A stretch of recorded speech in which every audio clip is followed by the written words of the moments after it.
अबुन बबुन बतावा अबुन बबुन बतावा अबुन बबुन बतावा झारखंड सरकार ओलचिकी झारखंड सरकार ओलचिकी झारखंड सरकार ओलचिकी झारखंड सरकार ओलचिकी झारखंड सरकार ओलचिकी ओलचिकी दो चेक कना ओलचिकी दो चेक कना ओलचिकी दो ओकोया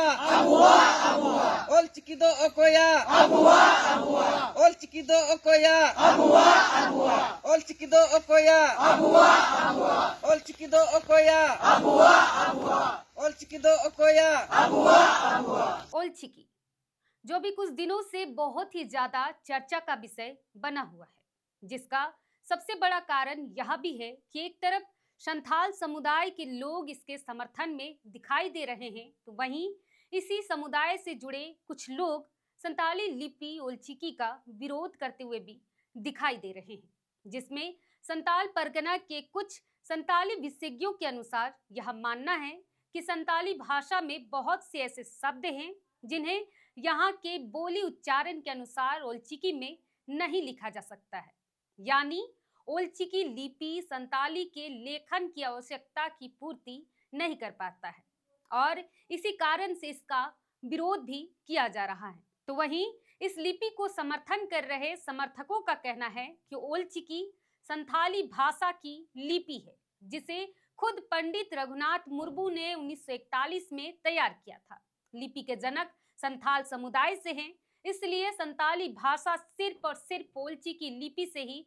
वैज्ञानिक रूप से भी लिखी जा सकती है और जिसे संथाल समुदाय के लोग होड़ रोड़ कह के भी बुलाते हैं, यानी होड़ लोगों की वाणी। बता दें, इसके समर्थन में बीते कल 10 फरवरी के दिन दुमका स्थित दिशोम मारंगबुरु संथाली आर्चाली आर लेक्चर अखड़ा और वहां के ग्रामीणों ने प्रखंड के हिजला गांव में अखड़ा के सचिव और हिजला गांव के मांझी बाबा यानी ग्राम प्रधान सुनील लाल हासदा की अध्यक्षता में संथाली भाषा ओलचिकी लिपि और शिक्षा को लेकर बैठक किया, जहां बैठक में आए हुए ग्रामीणों ने बताया कि संताली भाषा सिर्फ और सिर्फ ओलचिकी लिपि से ही वैज्ञानिक रूप से सही से लिखा जा सकता है, क्योंकि ओलचिकी लिपि के जनक स्वयं पंडित रघुनाथ मुर्मू थे और पंडित मुर्मू स्वयं संताल आदिवासी समुदाय से थे। इसलिए इस लिपि के माध्यम से ही सभी संताली शब्दों को सटीक और वैज्ञानिक रूप से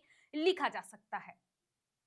वहीं इस बैठक में आए लोगों का यह भी कहना है कि संताली भाषा ओलचिकी लिपि के अलावा जितनी भी अन्य लिपियां हैं, उनके जनक संताल आदिवासी नहीं हो सकते हैं, जिस कारण उन लिपियों से संताली शब्दों को सटीक और वैज्ञानिक रूप से भी कभी भी नहीं लिखा जा सकता है। इसलिए ओलचिकी लिपि संताल आदिवासियों की स्वदेशी लिपि है और अन्य सभी लिपियां उधार से ली गई लिपियां हैं जो अन्य भाषाओं के लिए विकसित हुई थी। वहीं बताया जा रहा है कि संताल आदिवासियों की सबसे अधिक जनसंख्या होने के बावजूद भी संताल समुदाय का संपूर्ण सामाजिक, सांस्कृतिक, धार्मिक, शैक्षणिक और आर्थिक विकास अपेक्षित स्तर तक नहीं हो सका है और उसका मुख्य कारण है संताल आदिवासियों को उनके मातृभाषा संताली और ओलचिकी में शिक्षा नहीं मिलना है। इनके शैक्षणिक स्तर और जीवन स्तर को सुधारने के लिए यह जरूरी है कि उनके ही मातृभाषा संताली और उसकी स्वयं की स्वदेशी लिपि ओलचिकी लिपि में ही सभी शिक्षण संस्थानों में पढ़ाया जाए।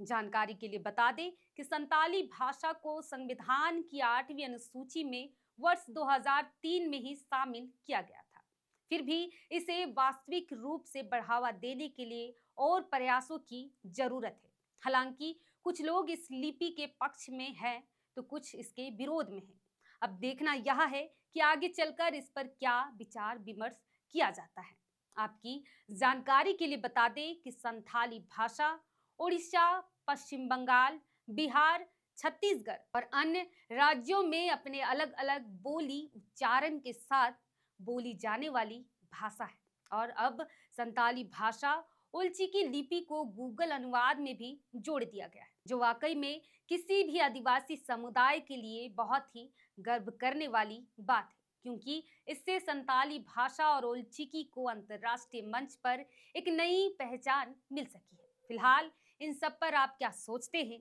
आप हमें कमेंट कर बता सकते हैं। आज के लिए इतना ही, फिर मिलते हैं ऐसे ही कुछ नई खबरों के साथ। तब तक के लिए जोहार।